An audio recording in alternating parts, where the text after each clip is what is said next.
Shalom,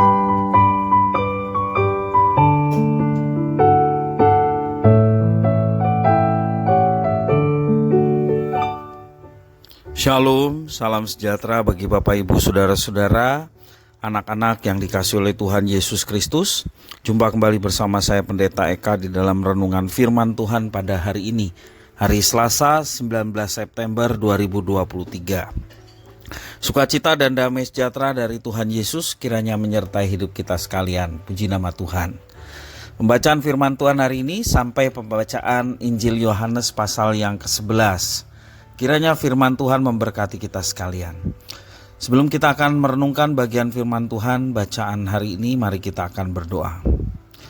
Tuhan Bapa di sorga, di dalam Yesus Kristus, sungguh kami bersyukur dan berterima kasih kepada Tuhan yang memelihara hidup kami sampai hari ini.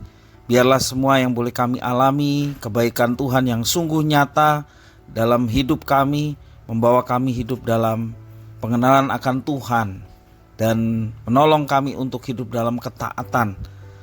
Karena itu kami mau merenungkan firman Tuhan, mampukan kami untuk dapat memahaminya serta menerapkannya dalam hidup kami setiap hari. Terima kasih Bapa, terpujilah namamu. Demi nama Tuhan Yesus kami berdoa. Haleluya, amin. Bapak Ibu Saudara-saudara, saya akan membacakan bagian firman Tuhan bacaan hari ini untuk kita renungkan, khususnya di ayat yang ke-25 sampai ayat yang ke-44. Demikian firman Tuhan. Jawab Yesus, "Akulah kebangkitan dan hidup. Barang siapa percaya kepadaku, ia akan hidup walaupun ia sudah mati. Dan setiap orang yang hidup dan yang percaya kepadaku tidak akan mati selama-lamanya. Percayakah engkau akan hal ini?" Jawab Marta, "Ya Tuhan, aku percaya bahwa Engkaulah Mesias, Anak Allah, Dia yang akan datang ke dalam dunia." Dan sesudah berkata demikian, ia pergi memanggil saudaranya Maria dan berbisik kepadanya, "Guru ada di sana dan ia memanggil engkau." Mendengar itu Maria segera bangkit lalu pergi mendapatkan Yesus. Tetapi waktu itu Yesus belum sampai ke dalam kampung itu. Ia masih berada di tempat Marta menjumpai dia. Ketika orang-orang Yahudi yang bersama-sama dengan Maria di rumah itu untuk menghiburnya melihat bahwa Maria segera bangkit dan pergi keluar, mereka mengikutinya karena mereka menyangka bahwa ia pergi ke kubur untuk meratap di situ. Setibanya Maria di tempat Yesus berada dan melihat dia, tersungkurlah ia di depan kakinya dan berkata kepadanya, "Tuhan, sekiranya engkau ada di sini, saudaraku pasti tidak mati." Ketika Yesus melihat Maria menangis dan juga orang-orang Yahudi yang datang bersama-sama dia, maka masyulah hatinya. Ia sangat terharu dan berkata, "Di manakah dia kamu baringkan?" Jawab mereka, "Tuhan, marilah dan lihatlah." Maka menangislah Yesus. Kata orang-orang Yahudi, "Lihatlah betapa kasihnya kepadanya." Tetapi beberapa orang di antaranya berkata, "Ia yang memelekkan mata orang buta, tidak sanggupkah ia bertindak sehingga orang ini tidak mati?" Maka masyulah pula hati Yesus. Lalu ia pergi ke kubur itu. Kubur itu adalah sebuah gua yang ditutup dengan batu. Kata Yesus, "Angkatlah batu itu." Marta, saudara orang yang meninggal itu, berkata kepadanya, "Tuhan, ia sudah berbau sebab sudah 4 hari ia mati." Jawab Yesus, "Bukankah sudah kukatakan kepadamu, jikalau engkau percaya, engkau akan melihat kemuliaan Allah?" Maka mereka mengangkat batu itu. Lalu Yesus menengadah ke atas dan berkata, "Bapa, aku mengucap syukur kepadamu karena engkau telah mendengarkan aku. Aku tahu bahwa engkau selalu mendengarkan aku, tetapi oleh karena orang banyak yang berdiri di sini mengelilingi aku mengatakannya supaya mereka percaya bahwa engkaulah yang telah mengutus aku." Dan sesudah berkata demikian, berserulah ia dengan suara keras, "Lazarus, marilah keluar." orang yang telah mati itu datang keluar. Kaki dan tangannya masih terikat dengan kain kapan dan mukanya tertutup dengan kain peluh. Kata Yesus kepada mereka, "Bukalah kain-kain itu dan biarkan ia pergi." Bapak, Ibu, saudara-saudara yang dikasihi oleh Tuhan Yesus Kristus, apakah percaya adalah sebuah perkara instan, semudah membalikan telapak tangan?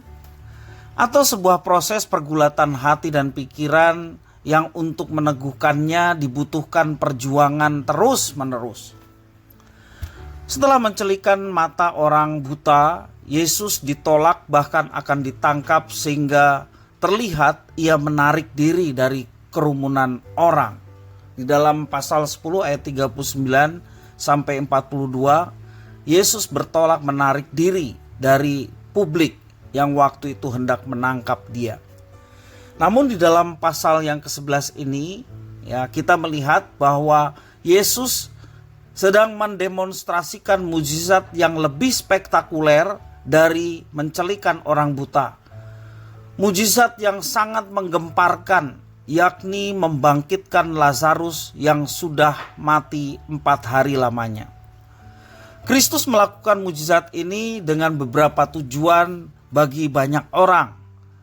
Bagi para murid, Yesus bermaksud agar mereka belajar percaya kepada gurunya. Di dalam ayat yang ke-15 mengatakan demikian. Bagi Maria dan Marta, agar mereka mengakui bahwa Yesus adalah Mesias Anak Allah. Ayat 27 dan ayat yang ke-40 mengatakan demikian. Juga bagi khalayak ramai yang mengelilingi Yesus, supaya mereka percaya bahwa Yesus adalah utusan Allah. Ayat 42. Dan sekaligus membungkam beberapa orang Yahudi yang mempertanyakan kuasanya. Apakah ia sanggup membangkitkan? Yesus menyatakan semuanya itu. Dalam semua tujuan tersebut, baik pada murid-muridnya, kepada Maria dan Marta, juga kepada khalayak ramai pada waktu itu, ya. Hal yang mendasar yang ingin diberitahukannya adalah bahwa Yesuslah sumber kebangkitan dan hidup. Yesus menyatakan kuasa kehidupan yang hanya dapat dilakukan oleh Allah. Melalui peristiwa ini, Yesus memproklamasikan bahwa Dia adalah sumber kehidupan dan Dia adalah Tuhan Allah yang sesungguhnya. Bagaimana Tuhan Allah mendidik kita untuk belajar percaya kepada Yesus yang adalah sumber kehidupan? Apakah kita sendiri telah melihat dan meyakini akan hal itu? Jika Kristus adalah sumber kehidupan kita, marilah kita hidup bagi Dia. Jalanilah proses kehidupan dengan tetap memandang kepada percikan kekuatan yang dianugerahkannya dan bersumber padanya. Jika Kristus adalah sumber kehidupan kita saat ini dan yang akan datang, marilah kita pancarkan kasih-Nya dan kita beritakan namanya melalui seluruh kehidupan kita, termasuk perilaku keseharian kita di tempat di mana Tuhan percayakan. Apakah di tempat kerja kita, di tengah keluarga, juga di tengah-tengah masyarakat. Hal ini supaya pada akhirnya banyak orang juga masuk ke dalam proses untuk belajar percaya dan mempercayakan kehidupan banyak orang hanya kepada sumber kehidupan sejati, yakni Yesus Kristus. Bapak, Ibu, saudara-saudara yang dikasihi Tuhan, Yesus mengatakan, "Akulah kebangkitan dan hidup. Barang siapa percaya kepadaku, ia akan hidup walaupun ia sudah mati." Dalam ayat yang ke-25 jelas mengatakan demikian, bahwa Dia adalah sumber kehidupan.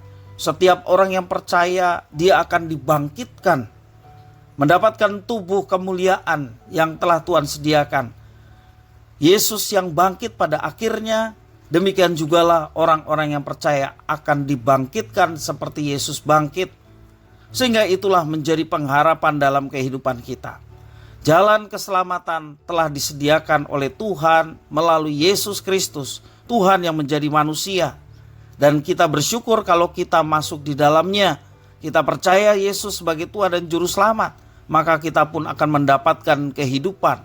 Relasi yang telah terputus dan rusak karena dosa dipulihkan di dalam Yesus ketika kita percaya kepada Tuhan Yesus.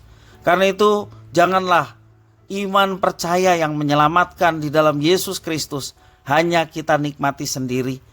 Kita mau beritahu kepada banyak orang supaya mereka pun boleh turut mendapatkan keselamatan, kehidupan yang diberikan Tuhan melalui Yesus Kristus. Jadikan hidup kita menjadi saksi kebangkitannya. Dalam tutur kata, tingkah laku menunjukkan bahwa kita orang-orang yang telah dibangkitkan. Tidak lagi hidup di dalam dosa, tetapi hidup dengan kuasa kebangkitannya yang menjadi berkat bagi sesama. Kiranya firman Tuhan memberkati kita. Mari kita berdoa. Tuhan Allah Bapa dalam surga, di dalam Yesus Kristus, kami mengucap syukur atas firman Tuhan. Kami meyakini bahwa Engkaulah Mesias, anak Allah, yang memberikan jaminan kehidupan, kebangkitan bagi setiap orang yang percaya kepadamu. Terima kasih ya Tuhan, biarlah semua yang Tuhan berikan, memberikan kami semangat dalam menjalani kehidupan. Dan hidup kami yang telah Engkau bangkitkan dari manusia berdosa menjadi ciptaan yang baru. Hidup kami sungguh-sungguh menjalani kehidupan seperti Engkau, melaksanakan apa yang Engkau kehendaki. Hidup kami boleh menjadi berkat bagi sesama, sehingga sedapat mungkin banyak orang boleh mengenal Tuhan dan boleh mendapatkan kehidupan yang telah Engkau sediakan. Karena Engkaulah sumber kehidupan bagi manusia, baik ketika kami masih berada di dunia, terlebih juga pada saat Tuhan membangkitkan kami menjadi manusia-manusia yang bersatu dengan Tuhan, dengan tubuh kebangkitan yang telah Tuhan berikan kepada setiap orang yang percaya. Terima kasih ya Tuhan atas firman-Mu. Biarlah firman Tuhan menerangi hidup kami dan memberikan semangat untuk kami menjalaninya. Demi nama Tuhan Yesus kami berdoa. Haleluya. Amin.